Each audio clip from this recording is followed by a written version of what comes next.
नमस्कार,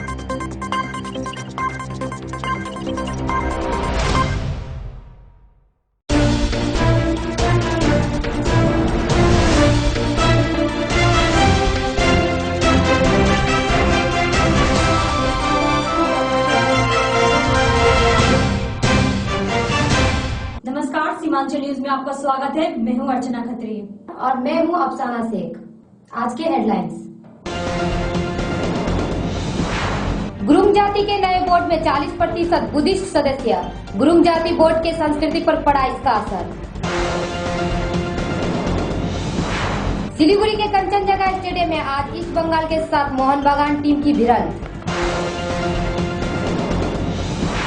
नवरंग वार्ड उत्सव सिलीगुड़ी नगर निगम के अंतर्गत आयोजित 5 फरवरी से शुरू हुई क्रीड़ा व संस्कृति प्रतियोगिता का हुआ समापन।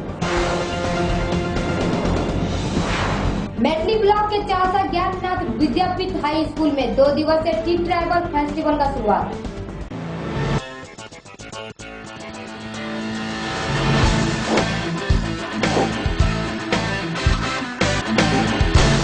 अब खबरें विस्तार से।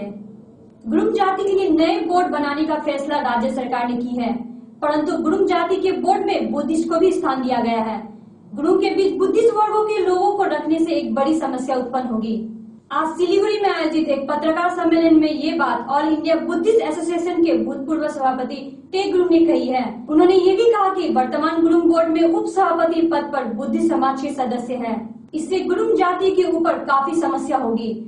40% बुद्धिस्ट सदस्य रखे गए हैं। इससे गुरुंग जाति के संस्कृति पर बुरा असर पड़ेगा।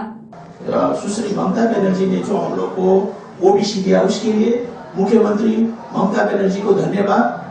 साथ ही में उनका पूरा मंत्रिमंडल को हम लोग की तरफ से धन्यवाद कि हम लोग को अभी ओबीसी में का जो सहूलियत है हम लोग को मिला, रिजर्वेशन जो मिला। उसके बाद में अब हम लोग को तो बंगाल में तो 7% सहूलियत मिला। उसके बाद में अब सेंट्रल से भी हम लोग का सहूलियत 27% का होने से, सेंट्रल से भी होने से बहुत अच्छा है। लेकिन अभी ये जो डेवलपमेंट बोर्ड का बात हुआ, जो देने का घोषणा हुआ, और डेवलपमेंट बोर्ड में चेयरमैन का दावी अभी कर रहा है बौद्ध संगठन से, लेकिन उसमें नहीं होना चाहिए, बौद्ध संगठन को नहीं देना चाहिए। सिलीगुड़ी के कंचनजंगा स्टेडियम में आयोजित आईलिंग के प्रथम मुकाबले में चिर प्रतिद्वंदी ईस्ट बंगाल के साथ मोहन बागान टीम की भिड़ंत को लेकर शहर वासियों में काफी उत्साह देखा जा रहा है। पहली बार सिलीगुड़ी शहर में दोनों टीमों के समर्थक पूरे पश्चिम बंगाल से यहां मैच देखने के लिए उपस्थित हुए हैं। दोनों टीमों को जिताने के लिए समर्थक अपने अपने टीमों के प्रचार में लगे हुए हैं। लोगों ने अपने शरीर को टीमों की जर्सी से ढक लिए हैं। वह टीमों की अन्य सामग्री भी शहर में बिक्री की जा रही है।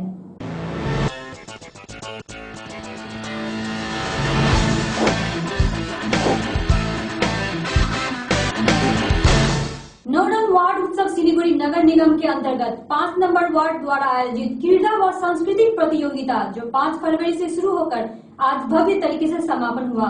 इस कार्यक्रम में पर्यटक मंत्री गौतम देव द्वारा विजयी प्रतियोगिताओं को पुरस्कृत किया गया तथा खिलाड़ियों का हौसला भी बढ़ाया गया। इस कार्यक्रम में कमेटी के पार्षद दुर्गा सिंह, सभापति प्रदीप कुमार पांडे, सचिव गोपाल चौधरी के अलावा अन्य गणमान्य व्यक्ति भी उपस्थित थे। इस महाक्रीड़ा उत्सव के दौरान मैथक दौड़, मेहंदी रचाव प्रतियोगिता, वॉलीबॉल एवं मैराथन दौड़ जैसी खेलकूद प्रतियोगिताओं का आयोजन किया गया।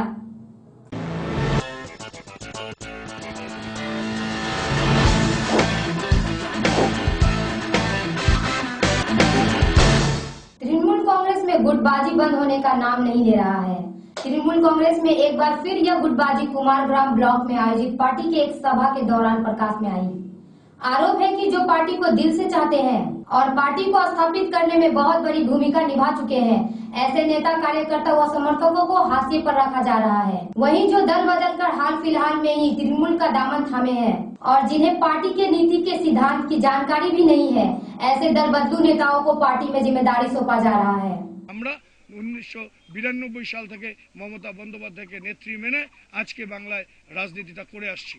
তাই আমরা মনে করি এই মুহূর্তে আমাদের উচিত এরকম ভাবে সবার সাথে বসা। এই জায়গায় দাঁড়িয়ে আমরা আমাদের দলের যারা সম্পদ, বুথ লেভেলে যারা দলের পতাকাকে উড্ডীন করে রেখেছে, লড়াই করেছে, সিপিএম এর সাথে, আরএসপির সাথে, কংগ্রেসের সাথে লড়াই করেছে, বিজেপির সাথে লড়াই করছে, তাদেরকে ঐক্যবদ্ধ রাখাটা হলো আমাদের মূল চিন্তা, মূল ভাবনা। পরিস্থিতির জন্য দায়ী তারা যারা এই দলের ইতিহাস জানে না কিন্তু দায়িত্ব নিয়ে বসে আছেন, যারা এই দলের ত্যাগ তিতিক্ষার সময় এই দলে ছিলেন না, তারা অন্য দলে ছিলেন, যাদের বিরুদ্ধে আমাদের লড়াই করতে হয়েছে, তারা আজকে রেডিমেড লিডার হিসেবে দলে এসে দাঁড়িয়ে গেছে এবং তারা নিজেদের মতো মনমানি করে।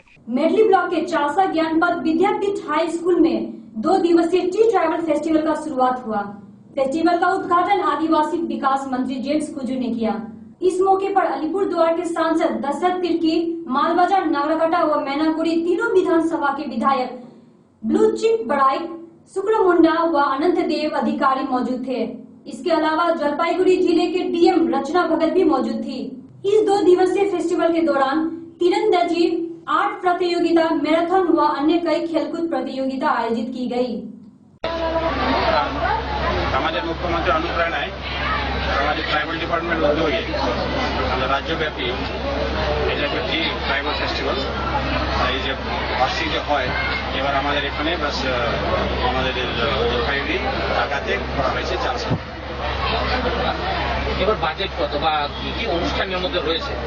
এদেরকে 2 দিনের বাস প্রোগ্রাম হবে, অনেক কিছু প্রোগ্রাম আছে এখানে। বাস আপনার বাস কালচারাল অ্যাক্টিভিটিস থেকে গেমস আছে, তারপরে আপনার ইনফরমেশন ডিসেমিনেশন, যেখানে এখানে বাস আপনাদের এই যে বিভিন্ন স্টল আছে, স্টলে আপনার অনেক কিছু ডিফিকশন আছে কি আমাদের ডিপার্টমেন্ট, আমাদের সরকার।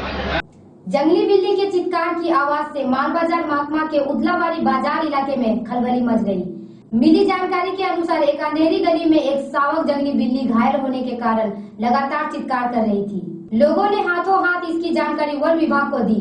वन कर्मियों ने मौके पर पहुंचकर जंगली बिल्ली को अपने कब्जे में ले लिया और इलाज कराने के लिए अपने साथ ले गए।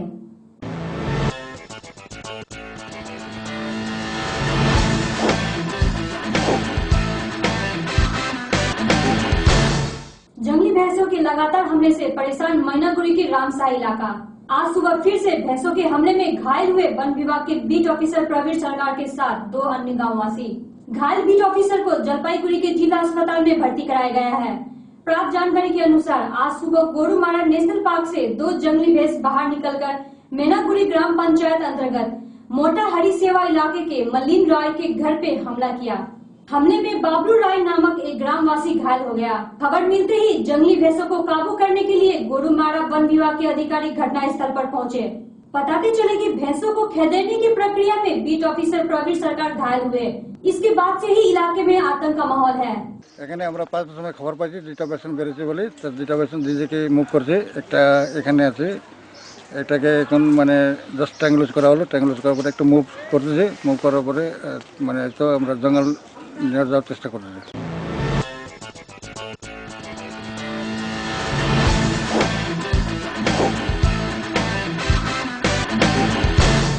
अब एक नजर देश और दुनिया की खबरों पर।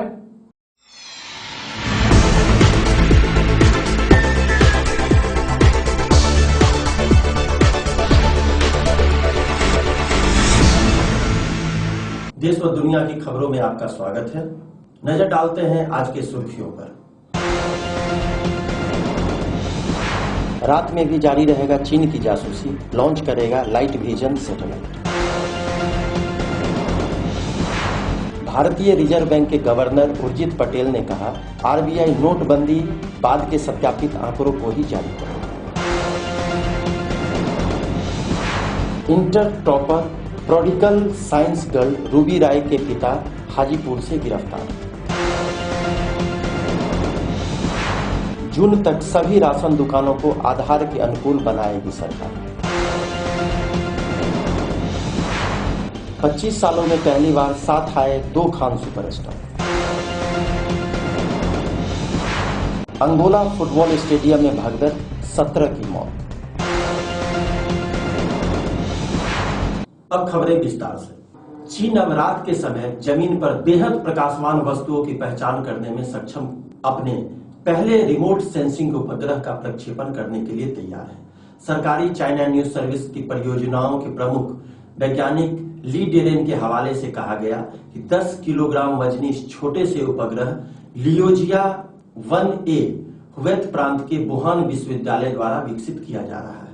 यह उपग्रह एक बेहद संवेदनशील नाइट विजन कैमरे से लैस होगा जो 100 मीटर तक की विभेदन क्षमता वाला होगा। चाइनीज एकेडमी ऑफ साइंसेज के शिक्षाविद ली डेरेन ने कहा कि यह उपग्रह इस साल प्रक्षेपित किया जाना है। वैज्ञानिक ली डेरेन ने यह भी कहा कि लुओजिया 1A द्वारा ली गई तस्वीरें अमेरिका में विकसित उपग्रहों की तुलना में अधिक साफ पिक्चर लेगी। ली ने कहा लियोजिया 1A का इस्तेमाल आर्थिक योजनाकारों और विश्लेषकों को उनके अनुसंधान में मदद करेगा। इसके साथ ही यह नीति निर्माताओं को विदेशी व्यापार में जुड़े उपायों का फैसला लेने के लिए आंकड़े भी उपलब्ध कराएगा। चीन की योजना इस साल अपने महत्वाकांक्षी अंतरिक्ष कार्यक्रम को विस्तार देते हुए 30 अंतरिक्ष अभियानों को अंजाम देने की है।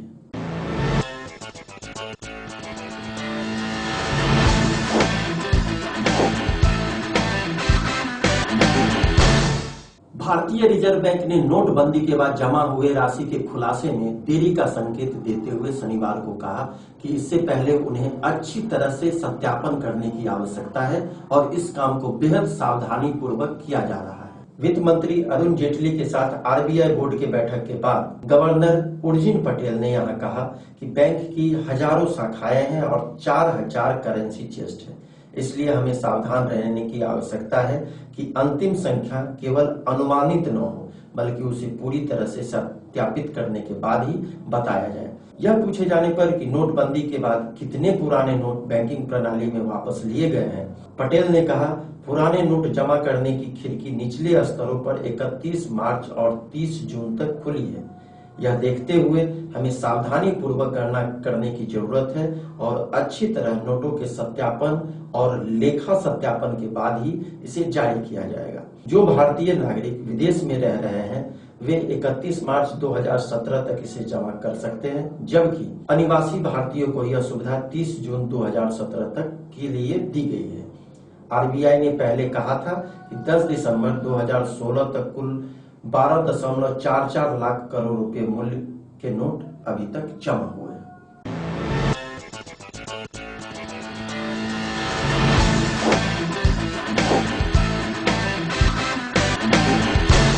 बिहार में हुए बहुचर्चित इंटर टॉपर घोटाले में शनिवार को एसआईटी को बड़ी सफलता मिली।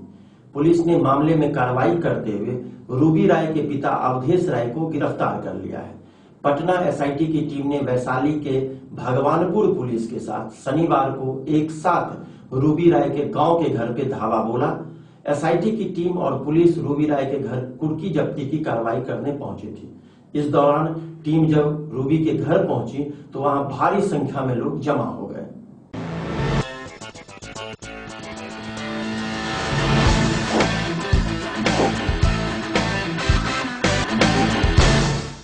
सरकार सार्वजनिक वितरण प्रणाली पीडीएस के तहत सभी राशन दुकानों को इस साल 30 जून तक आधार अनुकूल बनाएगी।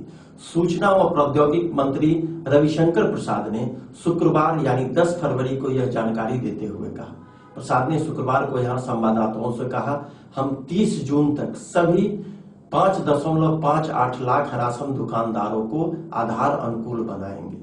हम इस बारे में खाद्य एवं उपभोक्ता मामलों के मंत्रालय के साथ बैठकर विचार विमर्श कर रहे हैं। श्री प्रसाद ने बताया कि गुजरात, आंध्र प्रदेश और राजस्थान में पहले ही सभी राशन दुकानों को आधार अनुकूल बनाया जा चुका है। उन्होंने कहा कि गुजरात में तो राशन दुकानों पर भुगतान भी आधार से जुड़े अंगूठे की छाप से किया जाता है। सरकार सभी को 30 जून तक आधार प्रणाली के तहत लाने के लिए काम कर रही है।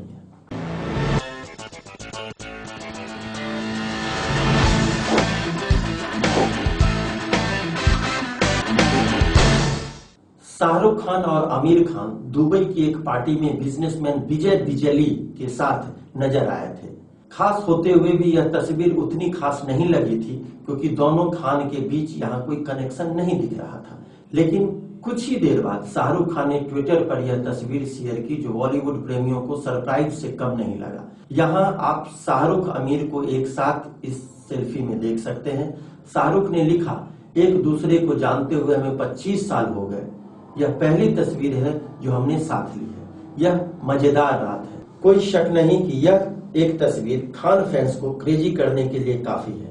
आमिर की दंगल और शाहरुख की रईस दोनों ही फिल्मों को दर्शकों ने खूब पसंद किया है और दोनों सितारे बॉक्स ऑफिस सेंसेक्स को एंजॉय कर रहे हैं। बहरहाल यह देखकर हम तो यही सोच रहे हैं कि काश दोनों खान एक साथ एक ही फिल्म में नजर आए।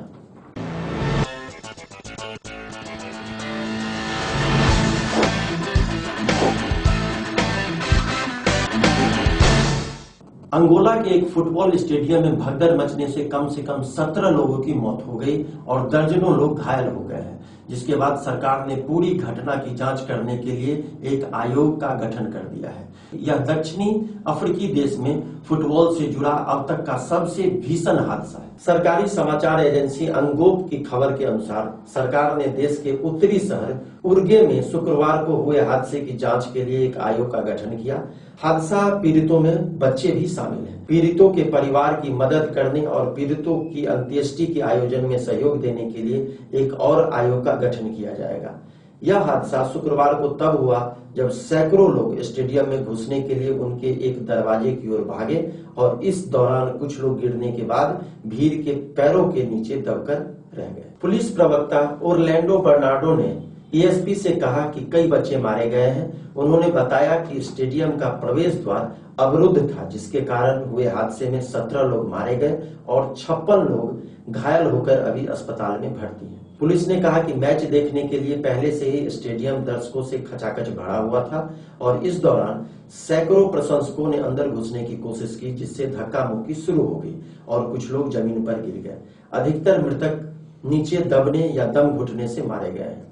अंगोला के राष्ट्रपति जोस एंड्रोआडो दोस सांतोस ने पीड़ितों के परिवार के प्रति संवेदना व्यक्त की है। दर्शक मेजबान टीम सांता रीता डी कार्सिया और रिक्रिएटिवो डी लिवोसा के बीच सत्र का पहला मैच देखने के लिए गए हुए थे। यह घरेलू लीग मैच था। देश और दुनिया की खबरों से अब मुझे दीजिए इजाजत। नमस्कार।